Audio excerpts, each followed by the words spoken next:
নমস্কার বন্ধুরা, আমি কিংশুক মজুমদার। আজ কবি বরথী দত্তের জন্মদিন। আমি আজ আপনাদের কাছে নিয়ে এসেছি তাঁর লেখা প্রথম কাব্য সংকলন উড়নচণ্ডী বইটির পাঠ্যপ্রতিক্রিয়া। অত্যন্ত সহজ ভাষায় লেখিকা তার মনের ভাব ব্যক্ত করেছেন। কবিতাগুলি পড়লে মনে হয় এই যেন আমাদের বাড়ির মা বোনের কথা, আশা আকাঙ্ক্ষার পাওয়া না পাওয়া দিনলিপি। কবিতায় উঠে এসেছে সাধারণ মানুষের স্বপ্ন পূরণের অভিপ্সা।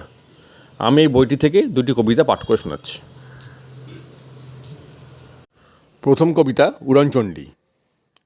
একটা মেয়ে একলা ঘরে একাকার স্বপ্ন নিয়ে সাজিয়ে ফেরে নিত্যদিনে একঘেয়ে তার জীবন জুড়ে।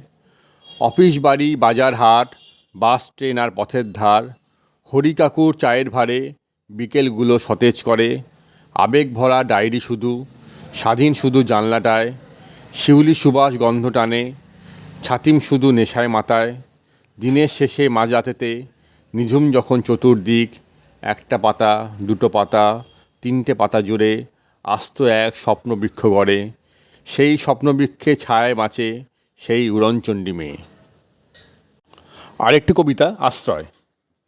যেদিন সবটা হারিয়ে গেল পড়ন্ত বিকেলের গধূলি আলোয়, সেদিন তোমায় দেখেছিলাম। নিকষ কালো অন্ধকারে যেদিন আমার সমস্ত পৃথিবীটা ডুবে গিয়েছিল, সেদিন শান্ত শীতল হাওয়া হয়ে এসেছিলে। গভীর রাতে প্রচণ্ড যন্ত্রণায় যখন কুঁকড়ে গেছি, তখন ভোরে সূর্যের মতো প্রকাশ হতে দেখেছি। অবিশ্রান্ত পথ হেঁটেছি, সারাদিনের ক্লান্তির পর একরাশ শান্তি পেয়েছি। ভীষণ ব্যস্ত শহরে প্ল্যাটফর্মে বসে ট্রেন গুনেছি, দুরন্ত এক্সপ্রেসের ছুটে যাওয়া দেখেছি। উজ্জ্বল হাসিতে আর মেকি কথার ভিড়ে অথই জলে ডুবে যাওয়ার শেষ মুহূর্তের অবলম্বন ভেবেছি। পা দুলিয়ে চায়ের ভাঁড়ের আলতো পরশে আর বছরখানেক পরে শুকনো গোলাপে শুধুই স্মৃতিচারণ করেছি। মানুষের কেনা বেচার এই শহরে আসলে শুধুই আশ্রয় খুঁজেছি।